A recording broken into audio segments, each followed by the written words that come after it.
स्वागत है आपका एचजे एजुकेशन हिंदी में। इस वीडियो में हम लोग डेलीगेशन ऑफ अथॉरिटी के प्रोसेस के बारे में पढ़ेंगे और डेलीगेशन ऑफ अथॉरिटी से जुड़े प्रिंसिपल्स को जानेंगे। डेलीगेशन ऑफ अथॉरिटी मैनेजमेंट का एक बहुत इंपॉर्टेंट एस्पेक्ट होता है, एक बहुत महत्वपूर्ण पहलू होता है जिसमें मैनेजर सबऑर्डिनेट को काम को इस तरह से डेलीगेट करते हैं ताकि काम इफेक्टिवली पूरा हो सके, काम सही से पूरा हो सके। फर्क नहीं पड़ता ऑर्गेनाइजेशन का साइज क्या है, लगभग हर एक प्रकार के ऑर्गेनाइजेशन में डेलीगेशन ऑफ अथॉरिटी देखने को मिलता है।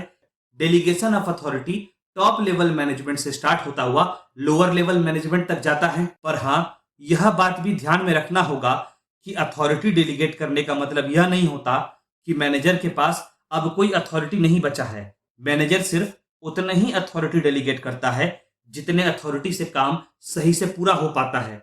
जब मैनेजर सबऑर्डिनेट को अथॉरिटी डेलीगेट करता है तो सबऑर्डिनेट मोटिवेटेड फील करता है और इससे मैनेजर और सबऑर्डिनेट के बीच तालमेल बैठाना आसान हो जाता है और इससे मैनेजर और सबऑर्डिनेट के बीच काम को लेकर अंडरस्टैंडिंग भी इंप्रूव होता है।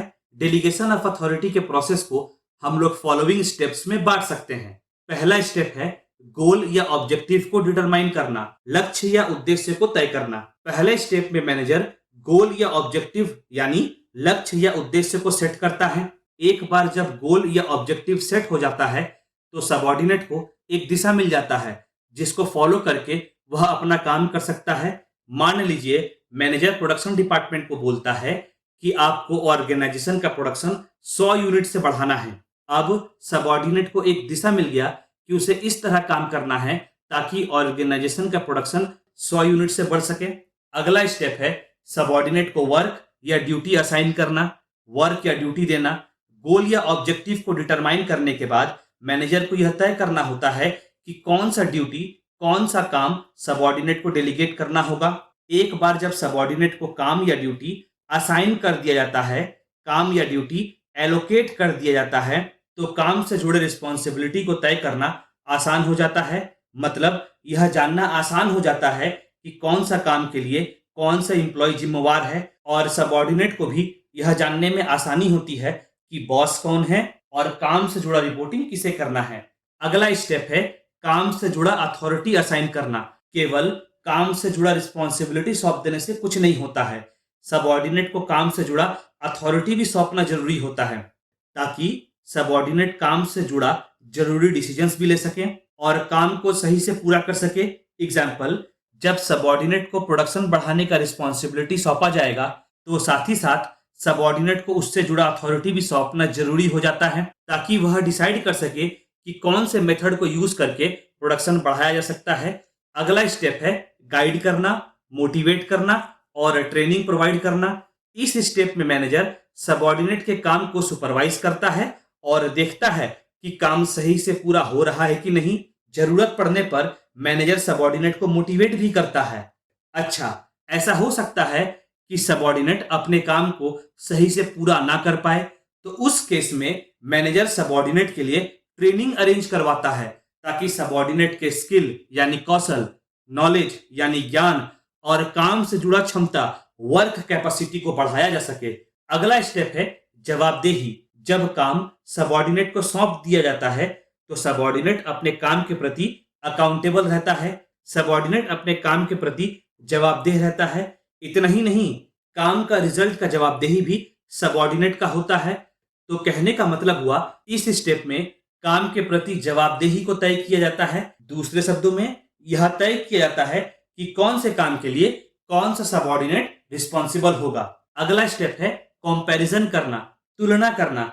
जब काम पूरा हो जाता है तो काम का रिजल्ट और मैनेजर के द्वारा सेट किया गया स्टैंडर्ड के बीच में तुलना होता है।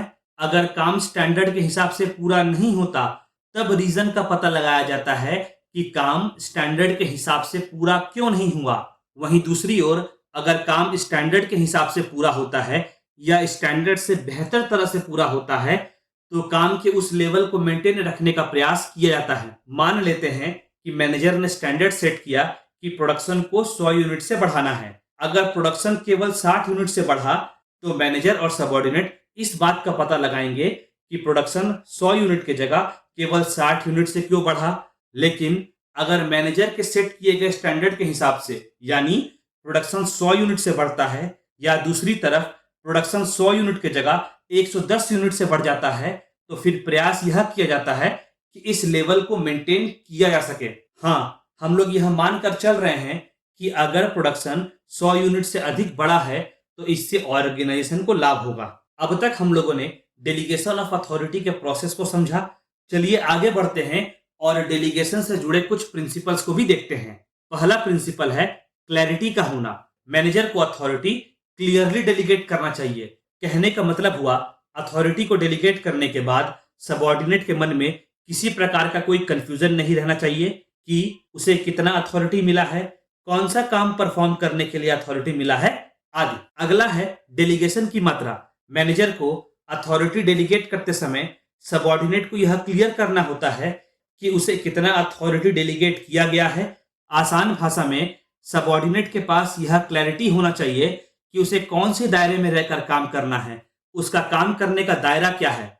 अगला है अथॉरिटी और रिस्पॉन्सिबिलिटी साथ साथ चलता है। अधिकार और जिम्मेदारी साथ साथ चलता है। अथॉरिटी और रिस्पॉन्सिबिलिटी एक दूसरे का पूरक होता है। अगर किसी एम्प्लॉय के पास काम से जुड़ा अथॉरिटी है तो उसे अपने काम के प्रति रिस्पॉन्सिबल होना होगा, अपने काम के प्रति जिम्मेवार होना होगा। वहीं दूसरी तरफ अगर किसी एम्प्लॉय को काम से जुड़ा रिस्पॉन्सिबिलिटी सौंपा जाता है तो उसे आवश्यक अथॉरिटी भी देना होता है ताकि वह काम से जुड़े जरूरी डिसीजंस ले सके। तो हम लोग कह सकते हैं कि अथॉरिटी और रिस्पॉन्सिबिलिटी एक दूसरे का पूरक होता है।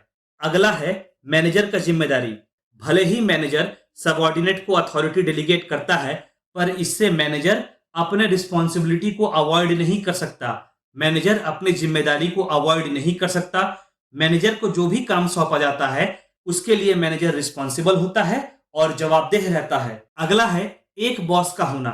सबऑर्डिनेट को केवल एक मैनेजर या एक बॉस से कमांड मिलना चाहिए। इससे कंफ्यूजन होने के चांसेस कम जाएंगे और काम से जुड़े कन्फ्लिक्ट होने का चांसेस भी घट जाएगा।